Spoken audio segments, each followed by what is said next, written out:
safe space. We ain't never give a reason you should hide. Compile all your questions, we're taking the quest. Join Tarsha on this journey to discover the rest. Go. Welcome to the Adoption Journey Podcast. I am your host, Tarsha Smith, and y'all, today is going to be real super different. You already know last weekend we went to the ATL and had our first Black Adoptee Meetup. And we are going to talk about it. But before we talk about it, I got some people in the building with me tonight. First, the co-host, the co-founder, the all the things, the author of In Search of a Salve. Oh, wait a minute. A sex addiction memoir. Yeah, because you be saying the subtitle all the way. The author, Kathy Garland. Hello. Happy to be here. Next up, we have half of the podcast Fire Pit Conversation. Ronnie, Bobby, Ricky, and Mike. Ronnie Jacobs in the building. And last, but certainly not least, we have the host of Once an Orphan podcast, Jasmine Sally. Thank you so much for coming. And we're going to talk about last weekend, all the feels, all the things, because the people want to know what in the world happened, because they're looking at all of our pictures, all of our reels, and they're like, oh my God, what did I miss? So I'm going to start with, I'm going to ask Kathy this question because somebody asked us, how did we even get here? How did this even come to be, Kathy? So I think, first of all, I'm so happy to see y'all. It's crazy how you miss, I miss you all already. Right. And it's not new. So I think I was thinking about this, and I think what happened is you and I were talking about people, like Black adoptees in general, and you were talking about Ronnie, and your brother's name is Aaron, right? Mm-hmm. Okay, so you're talking about Ronnie and Aaron, and one of them, like Ronnie lives in South Carolina, Aaron lives in Atlanta. We were talking about, oh my God, what's her name in Nashville with the podcast? And she's from Chicago, Jennifer. Golston. So we're talking about her. She's in Nashville. And we're just like chopping it up about different Black adoptees. And I don't know which one of us said it, but it was kind of like, oh, like it would be cool if we could just all get together. Because like we're kind of close, right? So if we're talking about Nashville, South Carolina, right? And then it just kind of went from there. And I do remember you asking, you're like, well, what are we going to call it? I was like, Black Adoptee Meetup. Just call it what it is. But yeah, so it started there, like literally with just a conversation. So for those that don't know, Black Adoptee Meetup is not a conference. It was never intended to be a conference. No. And we don't want to do a conference, at least as of right now. This is where we are. As of forever. As of forever, we don't want to do a conference. So if you're looking for that conference vibe, this is not that. It's not it. It's not where you want to be. This is not it. No. I do know that there is a Black Adoptee conference that is being planned for 2025 in August in Philly. But that's all the information I have about that. If you're looking for a conference, there's definitely one that is coming. And I encourage you to go and then come hang out with us in 2025. So now, Ronnie. Yes.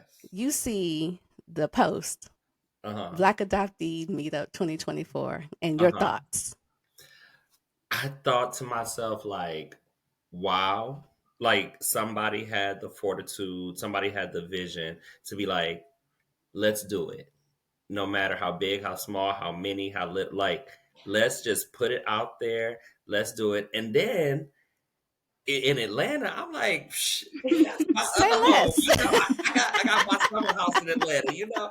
I'm like, shoot, this is, I just thought like, how cool of it to just have a group of collective people who are essentially strangers, but family connected in this kind of different kind of family way. I was just like, I can't wait for it. So it was like, are we going? Of course. Like, it wasn't a question, wasn't a second thought. It was like, boom, it's in Atlanta. Block that weekend off, going. So I was just really excited. Jasmine, same question. You saw the post. I'm, And I'm I'm with Ronnie on this one. It was like I didn't have any reason not to be here. I live here. I was like, I got to be there. Having met so many of you, through social media and watching your stories and listening to your stories and knowing that we all share that commonality. Oddly, I was, recording a video today to put out because what I said was that what you two did, Tasha and Kathy, was you didn't even bother to worry about money or time. You put your heart into something that was so meaningful to all of us. And it was just that thing that I see Ronnie on social media and see you two on social media. And then we meet, it instantly felt like family, like Yeah. we were like cousins. And while we are like, one thing my husband always says is that blood don't make you family, which we know as adoptees, right? But furthermore, to go past that, what I found was that we're really family. Like, we don't even know each other like the way we want to. We didn't grow up together or anything, but we're family. And for me, it was like Black Adoptee Meetup in Atlanta. I'm there. It was my birthday weekend. I was like, what a way to celebrate bringing in year 46. And I was just, I'm still over the moon. right, Yeah. right. So, okay, so Kathy, because Yes. unfortunately I had not made it in town just yet, but you're outside. It's a whole nother podcast. And your red t-shirt and your red Pumas, and everybody's Yeah. looking for the red t-shirt and the red Pumas. What was it like for you to be outside and start receiving everybody? At first I was a little nervous Why? because I don't know these people, and and I don't know what's about to happen, right? I really I Right. didn't know. But luckily, Dr. Sib was the first person to arrive, and I had already met her in Chicago in May when we did your live podcast. Mm-hmm. So that kind of brought it down a little bit because I felt like I already kind of knew her, and then we're like this, just gabbing, right? But then I got nervous because I didn't see anybody, and I was like, "Well, where are all the people?" I mean, I know they say that Black folks be late to stuff, but I don't like to subscribe to that. So I was like, "That can't be true." So I think the next, I don't know who the next. Oh, the next people who came were Ronnie and Aaron, and I already knew it was just weird because, of course, I've seen them on social media, but didn't know them. But I knew who they were, as soon as they popped up. And then from then on, it was cool. And kind of like Jasmine said, it was really kind of like a cousin vibe. It really was. Like, and I told you this too, right, Tarsha? Like, it was weird because you wouldn't have known that we didn't know each, but we all just met that day. Right. You would not have known that. Right. That most of us have never seen each other outside of this Yeah. computer screen. Mm-hmm. Like, and Yeah. like for real. I will tell you, for me, going into the weekend, like she just said, I didn't know what to expect. And I have a habit of always being rainbows, unicorns, and ponies. Y'all have heard me say that over and over. I didn't go into this weekend like this. I was on zero. I didn't know what to expect. And I didn't want to set myself up for disappointment, whatever that means. I don't know. I didn't know. And then to top it off, I was late for other reasons. Oh my gosh, I was so frustrated. But thank God Kathy was there. Okay, so by the time I get there, they are full in chopping it up, full blown, All the full drinks. blown, all the food, all the Sure. drinks, all the things. So when you all come together, by the time I show up, I can tell you what I walked into. It was just like what you said, Jasmine. It was like I walked into a family reunion, people that I just hadn't seen in a while. Yeah. Not strangers, Yeah. not people that I just, oh, I ain't seen you in a minute. I know it's the love, the hugs, just And I know people are like, so y'all just got together and just, Yeah. Yeah. yeah, Yeah. That's Yeah, exactly we what we did. it's exactly what we happened. literally just got together and just Yeah. got together. That's it. We met up. So, We met up. Ronnie, That's what we did. We met up. what kind of what kind of side conversations about adoption did you have? So while we all kind of share this commonality of being adopted, everybody's story is so different. And so really it was like, so you're adopted? So tell me Mm-hmm. what, so whether it was about your current relationship with your biological parents, whether it was about your current relationship with your siblings or your current relationship with the folks that raised you. I don't always like to use the word adopted, but your family that raised you. Like it was just so like eye opening because sometimes as an adoptee you can kind of feel isolated, like you feel like you're the only one, or you don't, or you may not have known a lot of other people have been adopted or whatever the case may be, and then you are with nothing but But people who have been adopted. Right. So you like, what's your story? Hold on. Right. Shh, what she said? Hold on. Like, so you're also listening to multiple conversations, like you're Right. listening to this one, but somebody says, oh yeah, because I met my mom and she wasn't this. Like, what? Say what happened? So it's like it's just so many different conversations going on at one time, and you're being intentional with listening to everyone's because there's just so many going on. And again, while we're all adopted, everybody's story is just so different and it's so unique and it's so interesting, and you just want to listen to everyone's. let You me tell almost you, want like Yeah. a what's stand up on the on the podium and you give your speech so we can hear it all. and let me tell you what's wild about that, because you would never know that we were at a restaurant. It's not like we were someplace. Okay, you tell your story.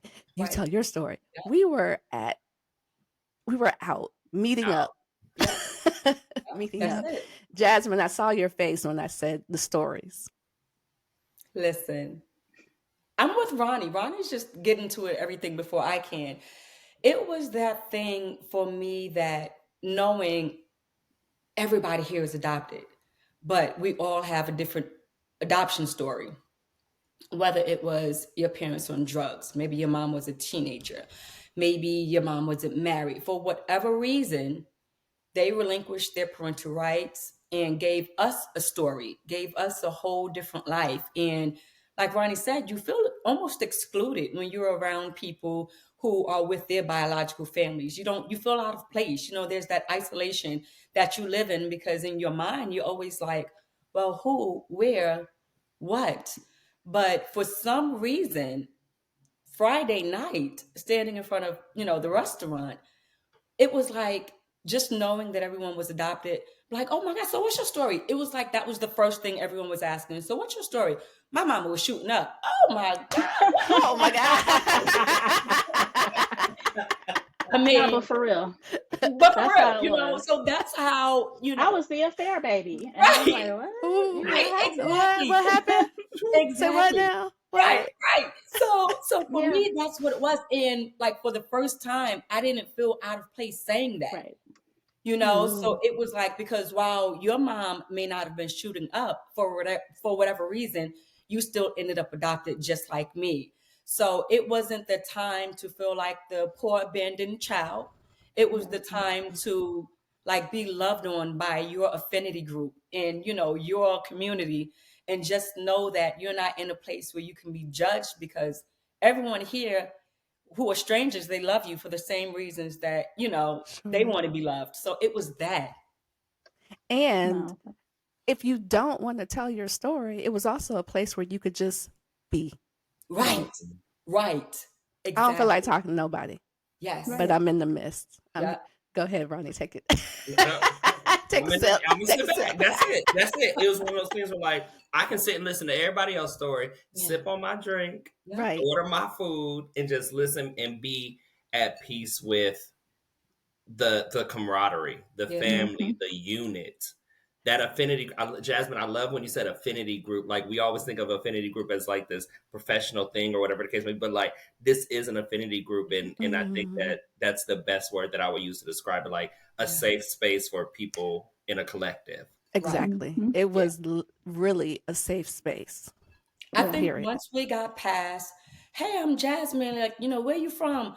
Oh, I'm from, Long Island, but I live here now. So what's your story? It was like that was the thing. And the transition was so smooth that no one felt like, like, I don't feel like talking about it. I mean, for the most part, everyone who greeted each other shared their story. We understood that part of adoption that only lives in us. And so because of that, it created that safe space and that comfort where you can just be like, girl, one of the adoptees was a mixed baby born to a same race couple. So it was that thing that even though, she didn't have a mom who was shooting up, it was like she still ended up adopted. Going back to the Right. shooting up. No, but that's important though that she keeps saying that, and I'm Yeah. gonna tell you why. Because Go so ahead, two Kathy. things, right? It's like we all. That's why you can just say that and be like, Right. and next, because we all know we came from some wild shit. Uh-huh. So it's not like a surprise, right? It's Listen, expected. That's why we Right. adopted because Right. something happened. Yep. And I'm gonna tell you, like, my favorite part actually, which is why I'm glad Jasmine is here, is she said something. She was telling her story. You said something, and then you was just like, I'm about to cuss. And the next two words was bullshit and fuckery. And I was like, oh, yep, because that Sorry. just describes it perfectly. And nobody batted an eye. It wasn't a big Nope. deal. Nope. I think like what the three of you have said is exactly right, right? It's like your whole life, well, this has been my experience. You might tell a friend or somebody like, oh, I'm adopted, and they kind of like, okay, Right. that's nice. Next. Right. Not, and there's no way you can explain like what that all means. Right. Like only people who have been adopted understand. And to be Black and adopted is like a totally different experience, just like it is for other groups, right? tell me, explain that, Kathy, because I've had people ask, well, what's so different? Tell me what's so Well, different about being Black and adopted. so for me, it well, white people, shout out to white people. White people just kind of say stuff, right? And they tell it all. They tell it all. Like, and I don't know if you guys work You with any almost made white me people, spit out but my tea. I just but want you to it's know. true. I They'll was be like, trying my to. name is Bob, and here's all my business, and here's all of my neighbor's business too, right? Right.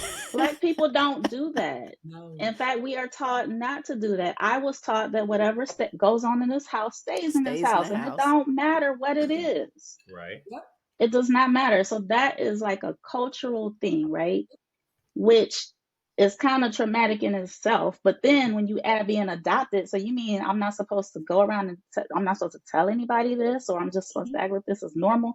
Yep. So I think that that's part of it. That is very unique to Black people. That's a We are not telling huge. all the things. Yeah. That's huge.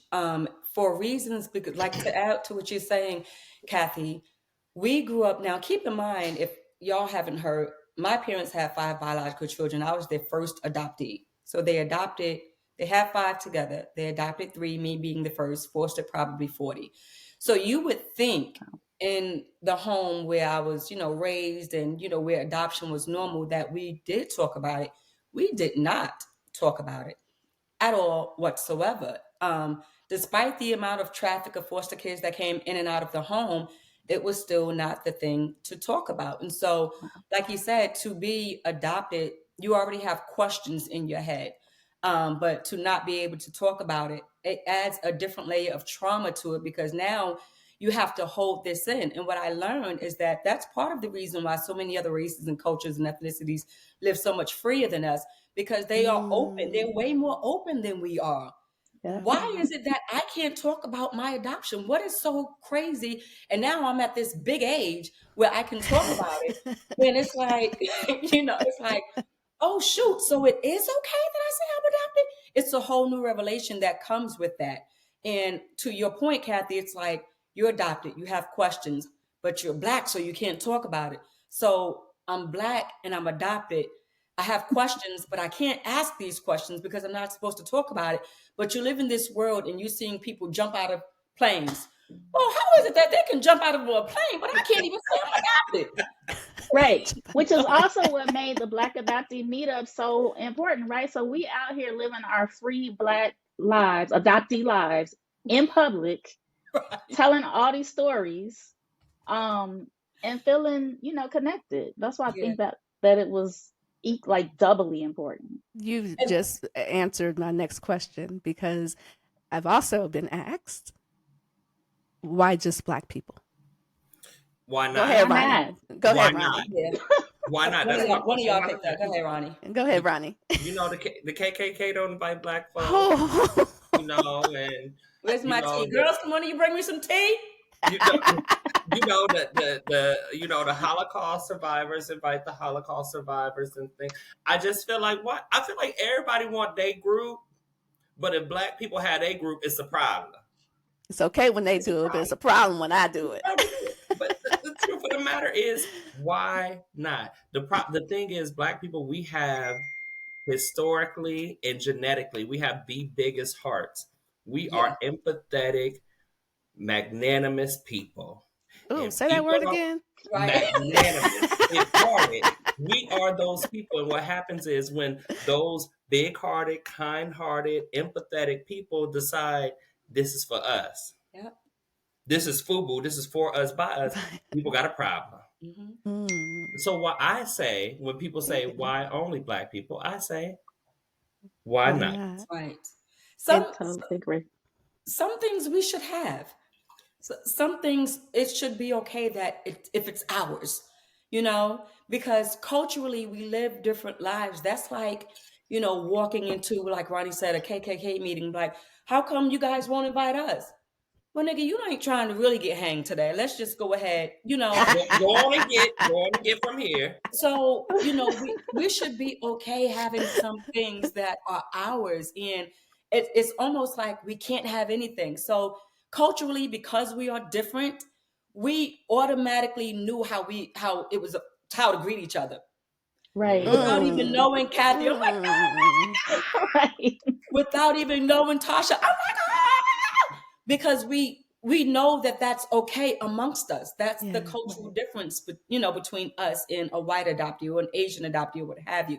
Those are the things that we share that are rooted down to our DNA that we don't really have to explain. We understand that part of each other. So that's why it's okay that it's ours. Like, let it be ours. And another thing that's important is the other ethnicities, the other groups, they do stuff all the time. You see it Right. All the time. all the time. All the time. Which I do remember that being some of our conversation early on when we were dreaming this up. The other people are doing all the things so much, and they've been doing it for so long. They're huge things. They're big things at this point because they've been doing it for so long. Yep. And I was like, where's our stuff at? Right. Where is ours? Well, it's here now. And the Yeah. dopest part about it was that y'all sent out this notification in June. This was October. It was like, y'all trying to go to Atlanta in October for the Black Adoptee Meetup, and Black adoptees were like, pull up, we there. Like, Yeah. it was no What's up? question. Those who were here were supposed to We're be here. supposed to be there. Those, we know other people probably wanted to make it for whatever reasons, but not. We still love y'all. But next year, now we have plenty of time to plan. Plenty. And so I was telling my husband earlier today, I was like, we trying to do this again next year, maybe not in Atlanta, but he was just like, all right, well, we there, wherever it is. And so I'm just kind of like excited already because I can't wait to see and hug y'all again. Like, that's crazy. Yeah, Jasmine wanted us to come back to Atlanta this weekend. Yeah, no, right. we're not. I was like, why y'all gotta leave? You just got here. We won't be back We this just weekend. Yeah, Well, she was Jasmine, I'll like, be back in December, so hit me up. I'll be back Christmas Day. For a fact, for real, because I'm telling you, it was so warm. It was so warm. Now, the crazy thing about that is because when I parked, I was recording on my phone, like, all right, guys, we're getting ready to, start the Black Adoptee Meetup and yada, yada, yada. And I'm walking around the corner and I see the restaurant and I'm like, okay, here we are. And I saw a lost child. And I was like, Lost! You would have thought me and Lost went to school together. never seen them in your life. And so the moment I called his name, Coco turned around. And I was like, Coco. And so I immediately went into what Black people do best. I started dancing. And I was just like, Okay. because again, that's a part of our culture. So it was kind of like, oh my God. And I got to hug them for the first time. And you would have thought we knew each other. I ended up not even being able to post the video, but in the moment of excitement, I was like, oh my God, my folks are here. Y'all like, I'm with my peoples. That's what it was. It's exactly what it was. I Yeah. don't even think words can even describe what that feeling was like. No. Because I know what it was like for me to walk in the room late and I mean, but you got like the ultimate reception, right? So what we felt, I can't imagine you Right. would feel like 10 times over. Right. It's like Exactly. surprise birthday party. You know what I'm saying? Right. For you to walk in like, oh, for me, you know? Yeah. it was, Right. and I'll tell you, and I've told a couple of people this offline, it didn't hit me until Saturday night when we were wrapping up dinner. I think I told Jasmine, I think I was sitting next to you. Yeah. Yeah. And that's when it hit me. Oh my God. Yeah. Y'all really got on airplanes, Yep. got in your cars, Yep. rented hotel rooms, and y'all really showed up. Like y'all really came. I'm gonna try and name off all the states that were represented, and y'all help me. Florida, Yeah. Mm-hmm. Georgia, Mm-hmm. South Carolina, Mm-hmm. North Carolina, Mm-hmm. California, Mm-hmm. New Jersey, Mm-hmm. Virginia, Mm-hmm. Mm-hmm. Tennessee, Indiana. Indiana. Oh, yeah. Is that it? I mean, that's a lot. Yeah. That's Yeah. 9. That's 9. 9 states Yeah. were represented, Yep. and with the furthest being California. California. That was huge. That was Huge. wild. It was the thing I didn't know I needed. I had no idea. Like to grow up adopted and even be in a home with other adopted siblings and foster kids, it was like the norm, even though we couldn't talk about it. But to be amongst y'all, it was like, oh snap, like I'm outside of my bubble and now I get to live out my reality of being Black and adopted, having never really openly shared my story and talked about it. It was like, oh, how did we get here? And to think it was June where you said, would you be in like whatever form you sent out? I was like, yep, registration, cool, I'm there. And to see everyone that you look at on social media show up, I was like, I mean, I know Friday night somebody was probably like, who's this girl hugging me? Who is she? Why are her arms around me? It was that thing, but I was so comfortable that I didn't even care. I was like, hey, you adopted, girl, give me a hug. Right. I'll see you in a minute. And it was on, you moved on to the next person. That was Right. it. Right. And even spouses that showed up.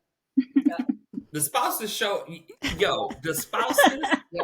the spouses showed up. And what I love, and this is my personal victory love, is that the Black men, my brothers, came out to support their beautiful Black queens. Yeah. And they was Ronnie. on their side. And they wasn't trying to Yes. overshadow, overcompensate. They wasn't trying to do too much. They mixed and mingled because you had to. Now wait, now who's adopted? Which one? Right. Oh, Right. but my wife adopted this. My wife right here did it. Like it was just such the support, the love, the camaraderie was just amazing. Like these men showed out like they almost like they had want to be adopted so that they could have come. You know what I'm saying? They was like they was here. Yeah. The real husbands of the adoptees, for real. Real husband. Yep. Coming soon. Coming soon. Apparently. When I saw Tasha, when I saw your husband post the video, giving his recap of the weekend, I was like, yo, in my mind, I'm like, to Kathy, your husband, Tasha, your husband, I'm like, the fact that y'all were there, and he was like, oh, I didn't play a big part. Sir, you did. You absolutely played a big part. You were there to support your wife. You listened to her plans, her ideas. Y'all traveled. That took time, money. You sacrificed something to make sure your wife was able to, play this out. And you were there in support of 100%. You were on your podcast talking about the Adoption Journey podcast and giving a recap. Like, what's bigger than that? What's bigger than that? And it's crazy because negative stuff spreads so quick.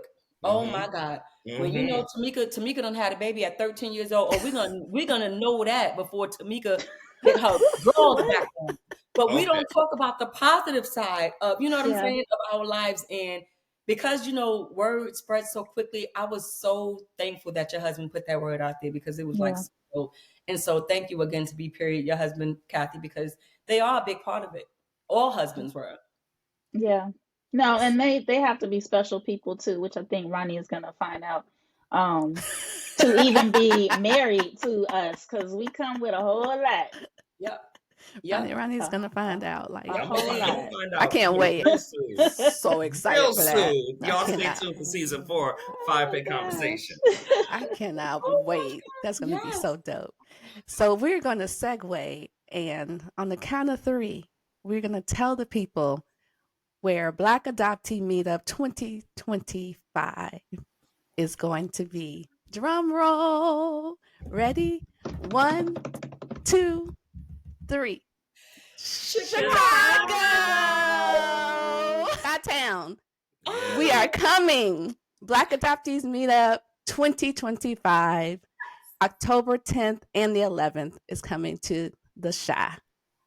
Mm. Details coming forth, but save the date. Save the date, y'all. Start Save planning. the date. Start Start planning. planning. Start Save the saving. date. Details will be forthcoming. Y'all, Tasha and Kathy are serious about this thing, and just start planning. Start saving, even if you don't know it. Just start saving if you have to. Okay. Yeah, Remember because that you You got a have whole to. year.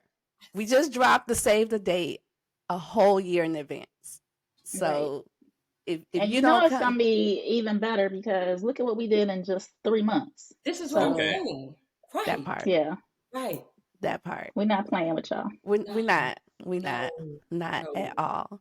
No. So in closing, let the people know what this weekend meant to you. And I'm gonna start with Ronnie. So, I'm an educator at heart. I work in education. And so one of the things that I've learned is that it's so important to connect before you get into the content. And so the bingo game, the very first night, is like that icebreaker, right? Yes. Like you got all these people from all these states who don't know each other but share this commonality. And so just the connectivity and the fact that it was intentional. Like, we know you share a connection, but like, let's dive a little bit deeper. And so that kind of like knocked the nerves off. Plus, you was at a bar, and at Fire Pit, we love a drink. So, like, it just, what it meant to me was the intentionality of bringing people together.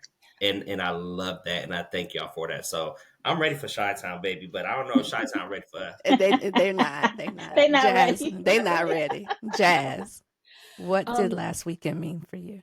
It meant everything. It meant to me the importance of being in a safe space, knowing that you can walk into a room and not be judged because of your story and how your life started. That that meant the world to me, knowing that, okay, we're not family, but we are. Knowing that, no one is going to look at you awkward for being the poor, abandoned child. It meant everything. It was like my heart is just like still, my cup is still running over because there was nothing, outside of the birth of my girls, I don't know a bigger moment for me. That's how meaningful this past weekend was, for real. Like, outside of being a mom, and my kids know I love them like crazy, but I don't know what tops that over this weekend. She was super cute, y'all. Let me just She say really that. was. I was like, let me go take these jeans off. What I'm doing. Kathy, what did this weekend mean for you? It meant a lot, and I really can't, like, I don't have usually, I have all the words, You but have all the I words. actually don't have a lot of words. Mainly because it's too big for me to describe, I think, right now. So it meant a lot. I can give like snippets. It meant a lot, first of all, because like, I feel like I'm gonna tear up. But first of all, because I've told people, like, I just met Tarsha in February, but like, you would not, no one knows that. No one thinks that. Whenever we're together, they're like, what? So there's that part. And then to think of all the things that we've done that have been adoption related, that have like helped the community, is super meaningful to me. And then to have created this, like, I'm very heart centered. So I don't do things that don't feel right.